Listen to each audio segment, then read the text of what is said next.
விவசாயிகளுக்கு வணக்கம். இந்த 1.5 ஏக்கரா இது சனப்பை விதைச்சி 50 நாளில் அன்றைக்கி ஒரு வெட்டு வெட்டியாச்சு. 5 நாள் ஆச்சு. இன்றைக்கி பார்த்தீங்களா 2வது வெட்டு கிழமேக்க வெட்டுது. கிழமேக்க 4 அடி பார் ஓட்டி 2 அடிக்கு ஒரு நாற்று தக்காளி நாளைக்கு வச்சுருவோம். இப்போ தான் டிராக்டர் வந்திருக்குது. 2வது வெட்டு காடு பாருங்கள் எப்படி இருக்குது. எந்த உழவும் கிடையாது. சனப்பை விதைச்சி முதல் ஒரு வெட்டு, இன்றைக்கி ஒரு வெட்டு, 5 நாளைக்கு முன்னாடி ஒரு வெட்டு வெட்டுச்சு. ரெயின் ஹவுஸ் போட்டு ஒரு தண்ணி விட்டேன். மழை பெஞ்ச மாதிரி லைட்டாக தண்ணி கட்டினா 8 நாளைக்கு ஓட்ட முடியாது. ரெயின் ஹவுஸ் ஆகிறதுனால ஒரு அரைக்கலப்பு மழை பெய்கிற மாதிரி மேலால் விட முடி. பூமி எப்படி இருக்குன்னு பாருங்கள். இன்னும் இது 2-2.5 மணி நேரத்தில் ஓட்டிடு. இப்போ டிஏபி விதைச்சிட்ருக்குறாங்க. அடி உரம் 1.5 ஏக்கராவுக்கு 4 மூட்டை போட்டு கிழமேக்க 4 அடி பார் ஓட்டி 2 அடிக்கு ஒரு நாற்று கிட்டத்தட்ட 7500 நாற்று கொண்டு வந்து வச்சுருக்குது.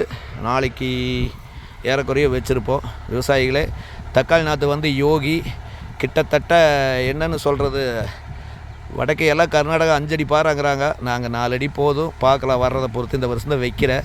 மேகதூத்து வச்சுட்டு இருந்தேன். அந்த செடி ஏன்னோ மஞ்சக்காய் கொஞ்சம் அதிகமாக உழுகுதுன்னு வெச்ச காடை என்னமோ தெரியல. அதனால் ஸ்டாப் பண்ணிவிட்டு யோகி இன்றைக்கி வச்சுட்டுருக்குறேன். ஏற்கனவே 1.25 ஏக்கரை பாரு அந்த பாறை வச்சுருக்குது. நன்றி.